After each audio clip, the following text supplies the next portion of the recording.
back in the winter when we thought spring would never come, we started to think ahead to the marathon. Last year, the Seaport team put potted daffodils in all of the business storefronts here, and that is to sort of speak to the Marathon Daffodil program, which puts daffodils all along the route ever since 2013 after the marathon bombing.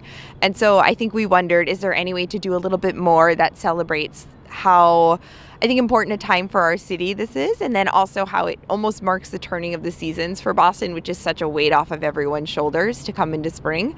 And we stumbled upon an installation that an artist had done in the New York parks called The Giant Flowers. And that sort of beget a dialogue with her about the idea of creating something specifically for Boston that took this idea of really, really large botanicals and turned them into daffodils and connected a bit more to all of the inspiration of that flower as it speaks to the marathon and the time in Boston.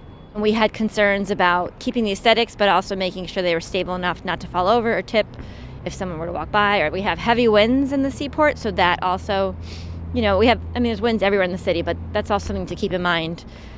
But we, as a team, had a lot of fun mobilizing and rising to the challenge because we recognized how important this installation was, not only to WS, but to the city at this time of year. And we thought, this is commemorizing a very important time that the city went through. And if we have to put our heads together and work a little extra harder to get it installed, so be it. For us to have something that almost visually represents everyone's energy at this time of the year. That energy carries through the crowd that's here in marathon period. You have the families of the runners, you have the supporters, the people cheering, the people who come in from out of town just to watch, the potential runners, the aspiring runners. So there is so much enthusiasm already, and we feel like this will sort of just carry that upward and give a lot of just a happy dialogue with the crowd. We just want to spark some joy.